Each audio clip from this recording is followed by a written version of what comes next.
Series చేశాను. ఇంకో cinema కూడా ఒప్పుకున్నాను. వాళ్ళు డబ్బులు వేసినా చెబుదాంలేని ఆగా. అంటే ఇప్పుడు పొలిటికల్ గా చూసుకుంటే అయ్యో పవన్ కళ్యాణ్ గారు కూడా బాగానే చేస్తున్నారు కదా, అలాంటి ఆయనకి ఇప్పుడు అంటే మీరు కూడా కలిసి అట్లా చేయొచ్చు కదా, ఇప్పుడు ఎందుకు ఒంటరి అవుతున్నారని అనుకుంటున్నారు? పొలిటికల్ క్వశ్చన్స్ వద్దు, ఇదే లాస్ట్ నేను చెప్తాను. నేను ఒకే ఆన్సర్లో అందరికీ చెప్తాను. మెగాస్టార్ గారి ఫ్యామిలీకి ఆంధ్రప్రదేశ్ కానీ తెలంగాణలో కానీ వాళ్ళకున్న ఫ్యాన్ బేసు ఎవరికీ లేదు, అది నిజం. అసలు వాళ్ళకి సీఎం అవ్వాలంటే పెద్ద కష్టమైన పని కూడా కాదు. మళ్ళీ చెప్తున్నా, నేను ఏదైనా చెప్పాలనుకున్నది క్లియర్గా స్ట్రైట్ ఫార్వర్డ్గా చెప్తా. కొంతమందికి నచ్చవచ్చు, నచ్చకపోవచ్చు. ఎక్కడో లోపం జరుగుతుంది, అది సరిదిద్దుకుంటే ఇంకే ఇష్యూ లేదు. వాళ్ళ ఫ్యామిలీ నుంచి సీఎం అవటం పెద్ద కష్టమైన పని ఏం కాదు. పాలిటిక్స్ క్వశ్చన్స్ దయచేసి ఇక్కడ వద్దు, ఓన్లీ నేను సపరేట్గా పెడతా, అప్పుడు వేసుకోండి గట్టిగా. Aditya, director Aditya. Last question ఇదే, దీంతో మనం ఎండ్ చేద్దాం. Hi bro, all the best. బాగుంది ట్రైలర్. నా క్వశ్చన్ ఏంటంటే, #90s అని పేరు పెట్టారు కదా, క్యాలెండర్ చూస్తే 2017 ఉంది. 2007లో జరిగే స్టోరీనా? 2007లో జరుగుతుందండి. బేసిక్గా 90s అంటే 90sలో పుట్టిన కిడ్స్ అని చెప్పేసి అంతే. అండ్ మీ పేరు వెనకాలైనా హాసన్కి ఏదన్నా పేరు ఉందా? నార్మల్గా just normal. Kamal Haasan fan. అవును episodes will be there. 6 episodes ఉంటాయి. 6 ఎపిసోడ్స్ ఉంటాయి. Okay, so thank you. ETV వాళ్ళని అంటే #, అనేది మీ ప్రతి టైటిల్లోనే ఎక్కువగా కనిపిస్తుంది. #కృష్ణారామ అని ఉంది, #90s అని ఉంది. ఎనీ సంథింగ్ కాన్సెప్ట్ ఓరియంటెడ్గా వెళ్తున్నారా ఎట్లాగా? సార్ సింపుల్ సార్, ఇప్పుడు ట్రెండింగ్ ఈ జనరేషన్ ఎగ్జాక్ట్లీ జనరేషన్లో ఏ ట్రెండింగ్ టాపిక్స్ చూసినా ఫస్ట్ #, అని కొడుతూ ఉన్నారు కదా. సో అలా రిసెంబ్లింగ్ ఉంటుందనే. బట్ 90s అనేది సంబంధం ఏం లేదు సార్. బట్ అదే అందరికీ కనెక్ట్ అవ్వాలని పెట్టాము. అంటే 90s అనేసరికి ఓన్లీ పేరెంట్స్కే చూస్తారేమో అని కాకుండా పిల్లలు కూడా చూసే సిరీస్ అని చెప్పడానికి పెట్టింది అంతే. సో అలా #, అనమాట. మీరు కూడా #, పెట్టి ఇంకో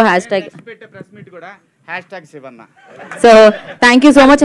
#90s మీ అందరినీ పలకరించడానికి Jan 5th వచ్చేస్తుంది. జస్ట్ మీరు చేయాల్సింది ఈటీవీ విన్ని డౌన్లోడ్ చేసుకోవడం అండ్ ఈ సిరీస్ని ఎంజాయ్ చేయండి. All the very best to #90s series team and thank you so much media. Thank you. This today's event by UV media.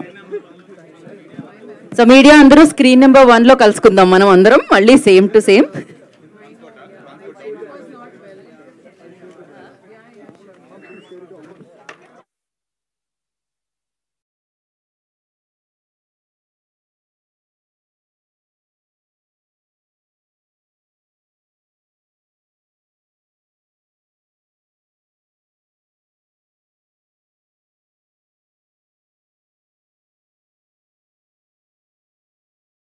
ఇంకా 6 రోజులు ఉంది ఈ 90s అనే వెబ్ సిరీస్ రిలీజ్ అవ్వడానికి.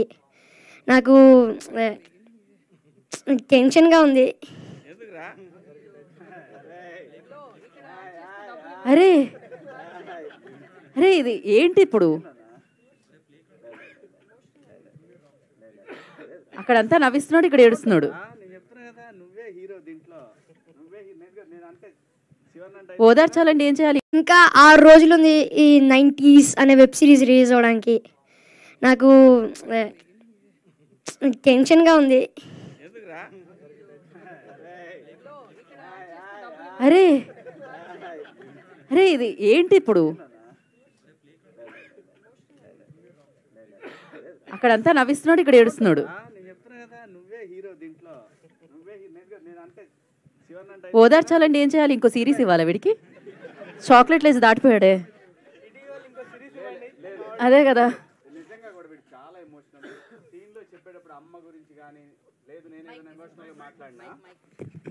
నేను ఏదైనా ఎమోషనల్గా మాట్లాడినా కానీ వెంటనే కనెక్ట్ అయ్యాడు. సో ఫస్ట్ డేనే వాడు ఫ్రేమ్లో ఉన్నాడా లేడా అని చూసుకొని యాక్ట్ చేయాలి మనం. అంత బాగా చేస్తాడు. ఓకే, ఆదిత్య గారు ఇంకో సిరీస్ ఇస్తారంటే గ్రేట్ టాపిక్. ఇది ఆడతా. నువ్వే హీరో, నేను చెప్తున్నా కదా ఈ మాట. నేను చెప్తున్నా నువ్వే హీరో. దంచు దంచు దంచు. నాకు ఎప్పుడు ఇంత అరే ఏజ్ కంటే ఎక్కువ టెన్షన్ తీసుకుంటాడే వీడు.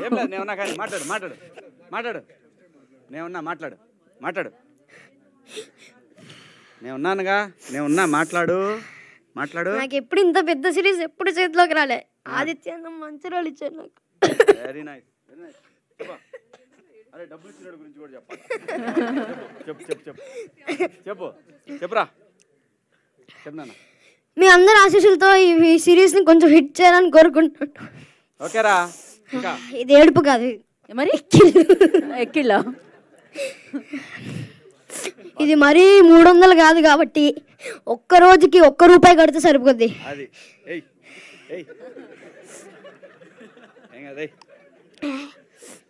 నా యాక్టింగ్ కంటే కట్టు తీసుకోతాడు ఏడుపు తగిలింది నీ ఇష్టం ఏరా కానీ చెప్పా నా యాక్టింగ్ కంటే నా లవ్ ట్రాకే బాగా నచ్చింది మీకు.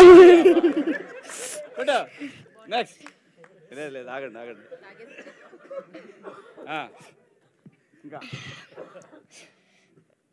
నాకు 90s గురించి అంత తెలియదు కానీ సగం యాక్టింగ్ నేను ఆదిత్యాన దగ్గర నుంచి నేర్చుకున్నాను. ఎందుకంటే అన్నను అబ్జర్వ్ చేయడం, ఎందుకంటే అన్న రోల్ కదా అది, అన్నను అబ్జర్వ్ చేయడం, అన్న వాక్, అన్న మాట్లాడటం, అన్న మాట్లాడడం, అన్న దగ్గర నుంచి ఈ పర్టికులర్ 90s అనే వెబ్ సిరీస్ నుంచి నేను చాలా న్యాచురల్గా యాక్టింగ్ నేర్చుకున్నాను. ఇంకా అంతే. చెప్తున్నా శివాజీ గారి గురించి నా హాస్టల్లో మాట్లాడతా. మౌలి అన్న నా గొంతు